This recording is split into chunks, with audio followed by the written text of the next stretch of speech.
Donald Trump today just threatened to have the U.S. military open fire on civilians in Portland, Oregon. Very strange story, guys. Trump today said he's going to send the U.S. military to Portland and order them to use full force against civilians in order to protect ICE immigration facilities that are not under threat in Portland. There's no problem with ICE in Portland. In fact, Trump just last month, or just a couple weeks ago, said he wasn't going to send troops to Portland because there was no need to. Everything's fine in Portland. Well, today it's not fine in Portland. For whatever reason, Trump is sending troops, he claims. Again, that would be illegal under U.S. law, but that doesn't seem to matter anymore. And he's ordering them to use full force, which sounds like he means to shoot people, use their weapons. U.S. military, again, illegal. Now, this comes at the time that Trump is having all the generals come to Washington this week.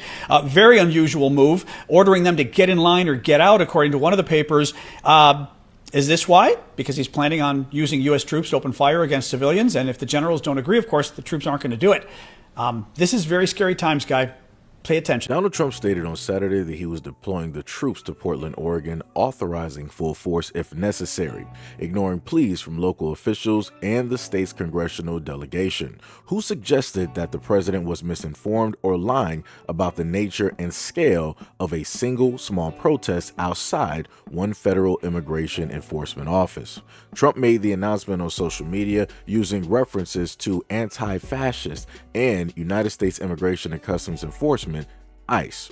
He claimed that the deployment was necessary, quote, to protect war-ravaged Portland and any of our immigration and customs enforcement facilities under siege from attack by Antifa and other domestic terrorists.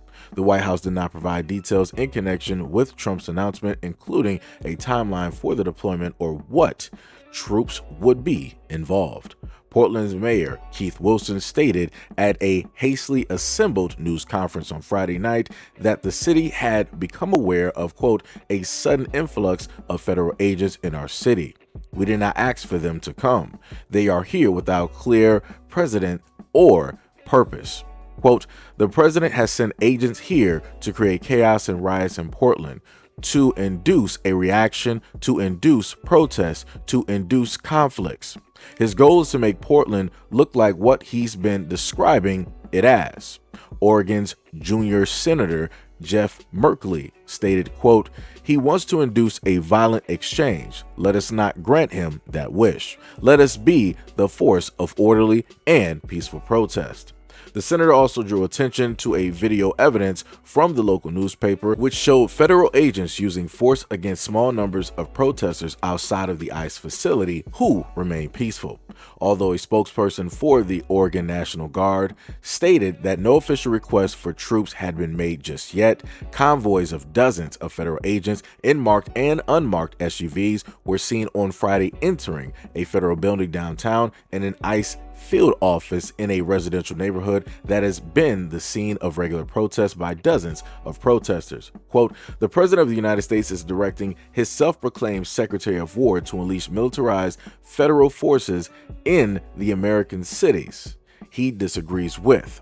And that was stated by Representative Maxine Dexter, who wrote this on social media as of Saturday, referring in part to the Pentagon's chief Pete Hegseth. Quote, this is egregious abuse of power and a betrayal of our most basic American values. Authoritarians rely on fear to divide us. Portland will not give them that. Both of Oregon's United States senators and 3 of its House representatives had in recent days strongly rejected Trump's claims about mass anarchy in the city as a fiction intended to justify the unnecessary deployment of federal troops as part of an authoritarian crackdown. Ron Wyden, the state senator, Democrat senator, told the reporters as of Friday, quote, it's important to recognize that the president's argument is a fable. It does not resemble the truth.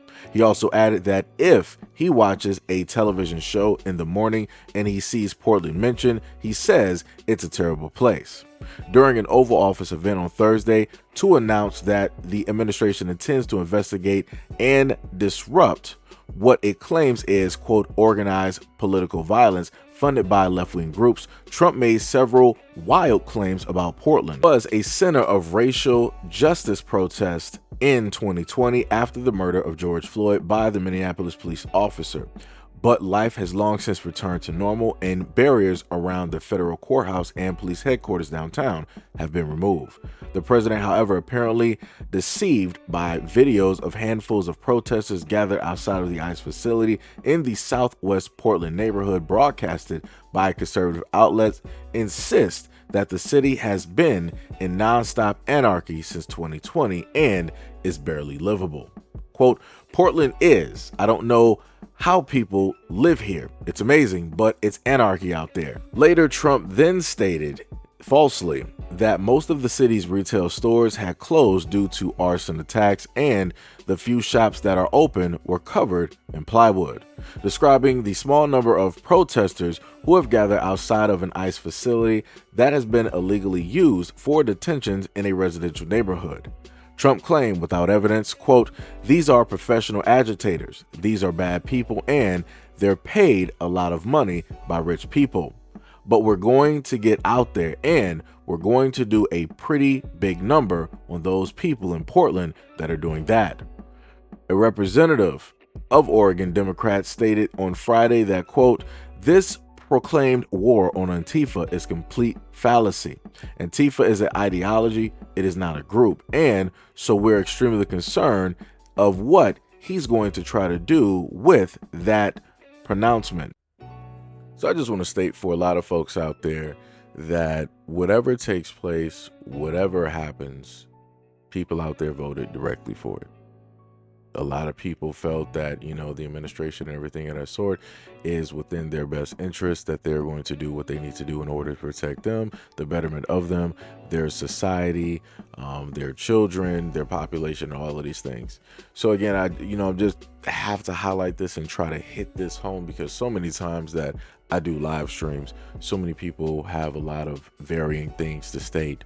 But when things like this come up and they're out there in the media all over the place, it seems as though that a lot of those people who advocated, who voted, they turn silent. They turn a blind eye. They seemingly don't have anything to say specifically about these things that are going to realistically affect them in the long run. This is sort of in the same vein of the things that I've talked about before, going back to the pandemic. They were speaking on, the digital ID, real ID, those type of things, and how they were going to implement those things, and how those things were going to, in a sense, during that time frame, through trial and error, right, going to be necessary for people to have to abide by or use in order to facilitate certain things. Now in 2025, you're currently seeing the United Kingdom doing just that, because, a lot of those folks, they don't have, like the amendment, the Bill of Rights, the Constitution, all of those things, right? They have none of those things directly there in order to protect the people, right? It's more of the king and queen type of deal, along with other people above them. And what I'm saying is that we're watching in 4K as a lot of things transpire and take place, as a lot of people's rights are being trampled directly on. And I'm just saying human rights are being trampled directly on. And those out there that are doing the trampling are the rich, are the elites, are the main ones that don't specifically care about normal, average, everyday people. Currently, at this moment in time, the population on this globe is supposed to be, 8 billion? But yet, when you go back and look at the Georgia Stone, not conspiracy theory, they stated to you that, hey, the population of the world should be no more than 500 million. That's quite a hit. It's quite a hit to go from, 8-9 billion people down to 500 million. Not even close to a billion. You're just at that middle point. No more, no less, as is stated. So like I said before, there's a lot of messaging. There's a lot of things directly out there, and I'm not sure if people are willing to pay attention directly to it. You have a lot of people out there that are, in a sense, for all intents and purposes, still asleep. A lot of people say that, hey, go chase the American dream, go live the American dream. But the only way to live a dream is to be asleep. So it's either that you're daydreaming, right, while being in and out of sleep, or that you're just fully asleep in order to hold on to that dream and to really have that, and versus actually living in the reality of what is. Like I said before, a lot of people are going to have to figure out a lot of things.